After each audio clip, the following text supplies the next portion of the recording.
is others also, guys, please remind me to, once I finish a year to end the recording and start it, because otherwise the recording will be together, right? Okay.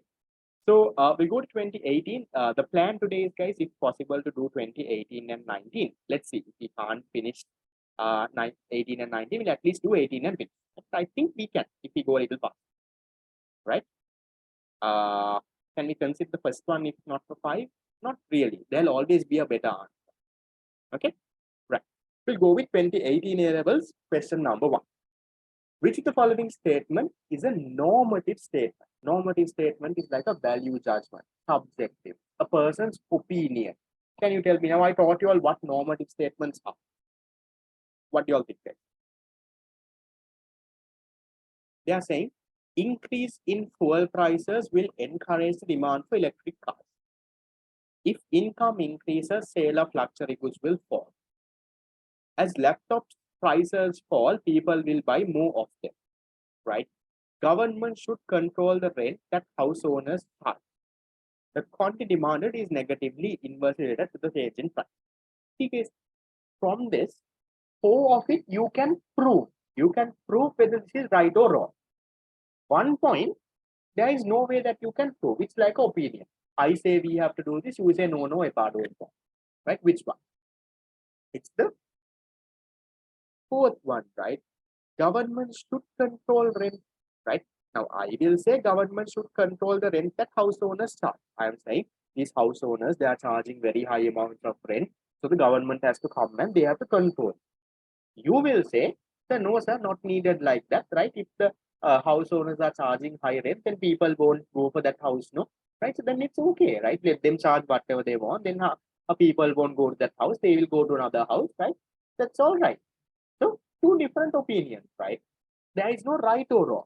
But in all the other options, there is a way to prove, no? Now see, if the fuel price increase, demand for electric cars will increase. That is right. You can prove. No, you can see.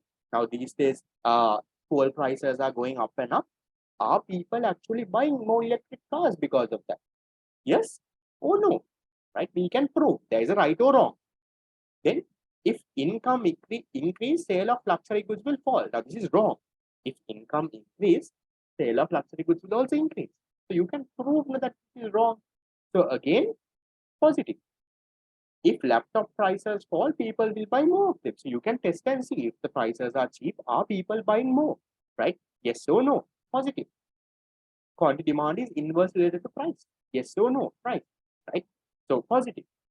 So 1, 2, 3, and 5 can be proven, guys. You can prove whether it is right or wrong. But the 4th one, there is no way to prove. That one is your answer. Next one. Okay, easy one, guys. Which of the following is an example of land as a factor of production? 2018 question number 2. What is land? Magampura Harbour, Southern Expressway, Victoria Dam, Ambebela Dairy Farm, Pasikuda Beach. Easy one, guys. Land. Land means natural resource. Which of this is not man-made? It's a natural resource. Okay. A harbour, expressway, dam, farm, beach. Which one? The beach, right? Beach is natural, right? People don't make the beach, right? So which one is the natural resource? Land is the natural resource. Pasikuda Beach. All the others, the harbour, expressway, dam, and the farm, are made by people. So therefore, all of this will come under what? All of this will become capital, right? These are all man-made. Okay, done. Then going to the next. So that land has to be used in the production process. So all natural resources, used in the production process is this thing. So for example, maybe in this beach, they are using it as a tourist destination. They are using this beach as to go fishing and catch some fish.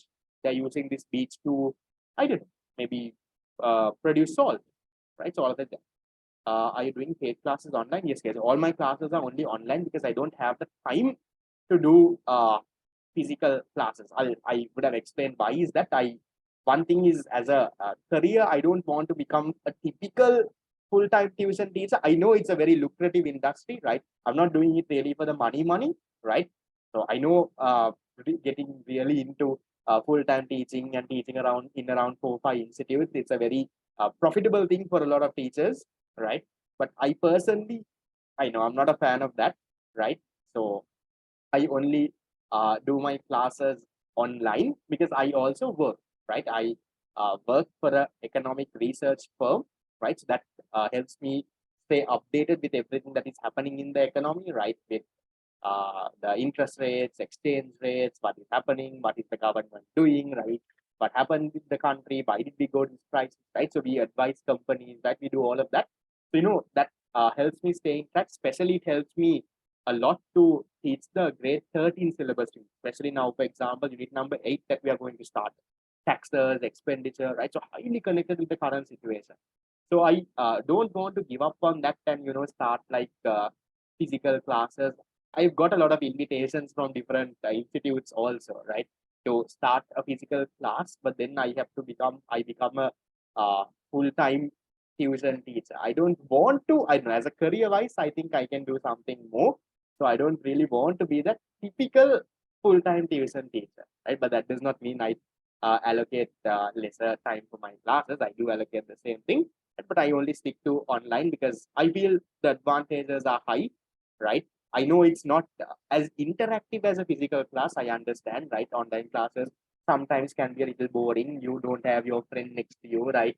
Your crush is not there to see, right? That thing is there. But I feel, given that online classes, it saves a lot of time, right? Saves a lot of money. Also, traveling these days are expensive, and also the recording is there, right? So I feel the benefits outweigh uh, the cons. The pros are higher than the cons. I'll stick to online class. So yeah, that is the reason that I've made, but you can just right.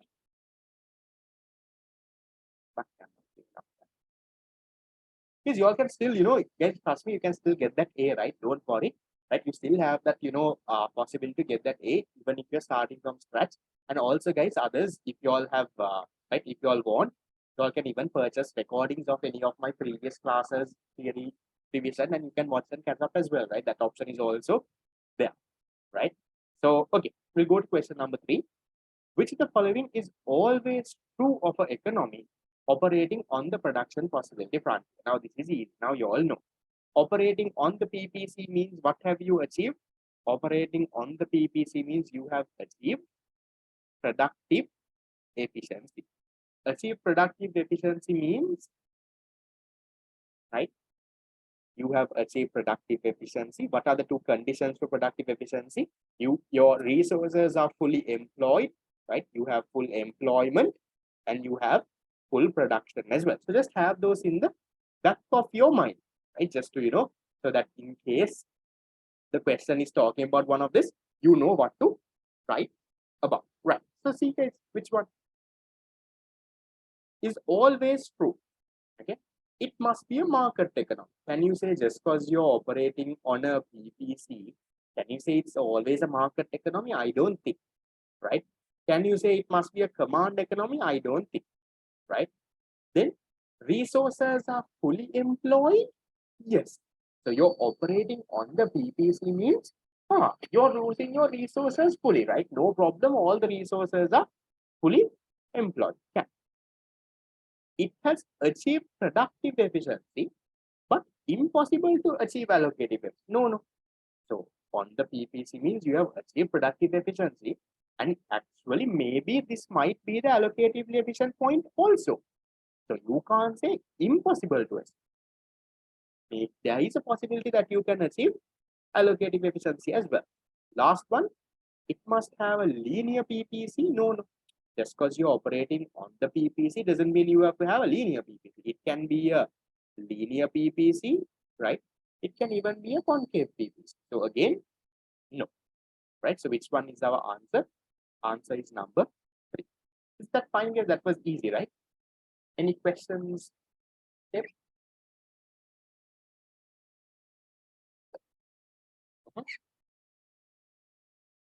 Done.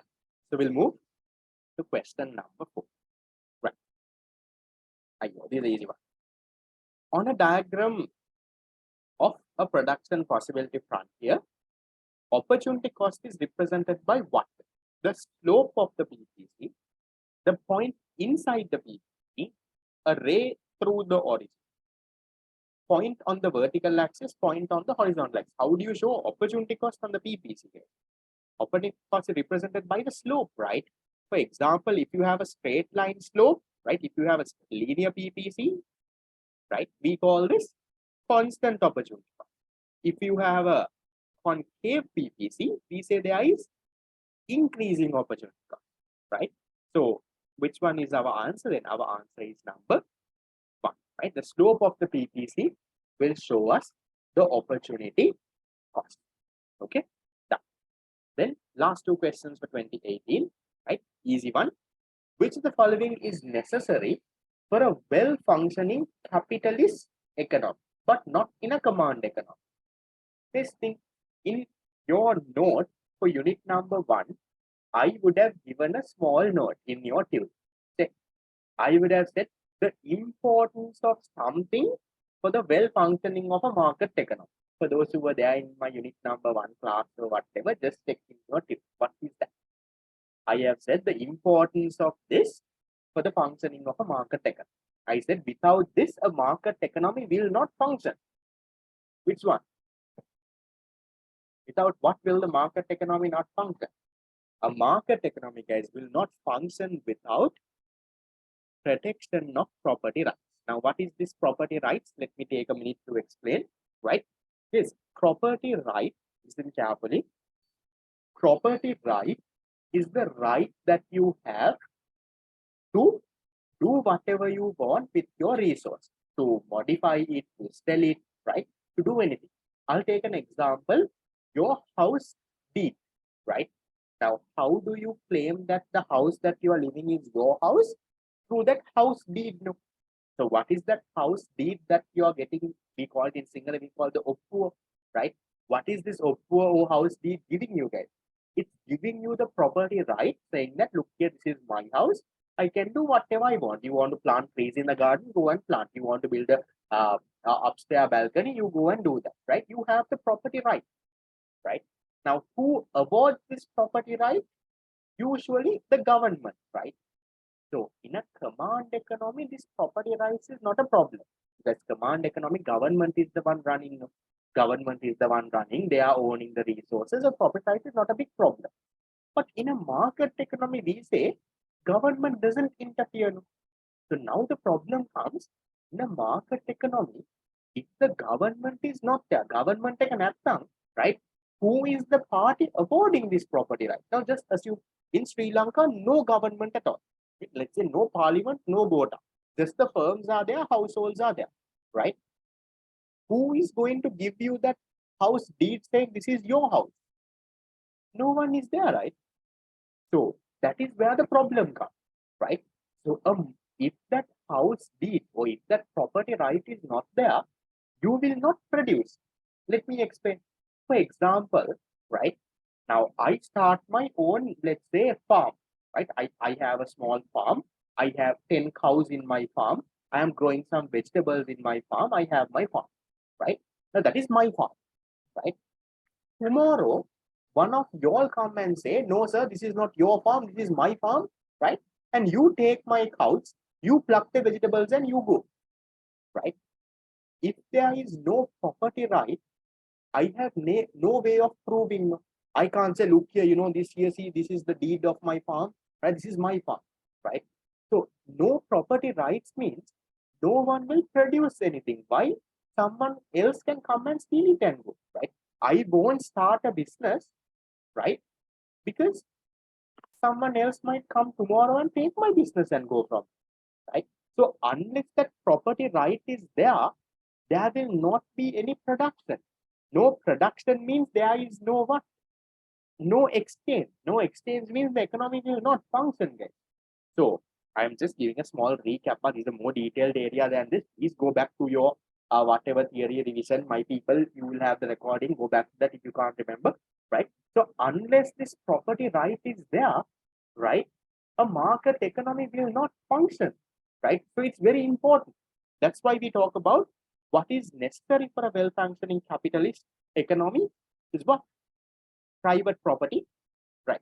Is that okay? That's a small recap, hoping that you all would have gone through that a little in whatever your previous teacher would have taught you all, right? Hoping you all remember. Right. So the last question, when a firm is producing the allocatively efficient level of output. We'll call this the last question for the day. Can you all give me an answer? Allocatively efficient output, what can you say? Total revenue is equal to total cost. Marginal revenue equals marginal cost.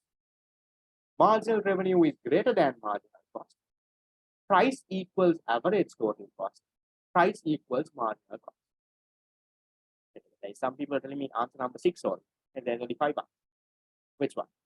Yes, be very careful, right, with allocative efficiency and profit maximizing level of output. I taught you all this before also. Some of you all are giving me the answer for profit maximizing level of output. Profit maximizing level of output is, profit maximizing is MR equals MC. Or you can say that is profit maximizing. What is allocative efficiency? MB equals M, marginal benefit. Or you can say price equals, right? So the marginal benefit part is the one that is important, right? So be very careful with that, right? Or you can say price equals marginal cost. So which one? Answer number 5, guys, right? Not MR. We don't talk about revenue in allocative efficiency. This revenue part comes in profit maximizing. We'll talk about that in unit number 4. In detail, I'll explain what that is, right? So allocative efficiency is where price is equal to marginal cost. So in other words, marginal benefit is equal to marginal cost. So please don't get that confused, right? Is that okay? Step. Fine. Right. Okay, guys, I have a small poll, right?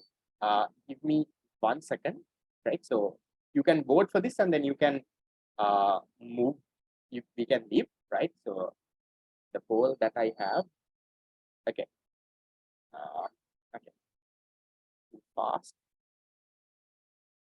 here. Okay, so I just want you all to vote on the speed for this class, right?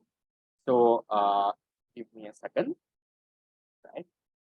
I will launch the poll. Can you all vote on this case? I just want to know the speed. Now we did 2 classes, right? I want to know, was the classes too fast, right? Was the explanation too fast? Was it okay, ideal, or was it too slow? You think that we can do faster? So you all can vote, because depending on that, I can increase or decrease the speed, though I will maintain the same speed. That's guys, a few votes for, so most of you all are going with ideal, others also. Yeah, right. So I'll just give you all a small recommendation. So if anyone feels that it's too slow, right, that means you have way above the required level, right? You are really, really smart. You have figured out everything. So this is nothing for you. So if it's too slow, that's okay. That's a good news.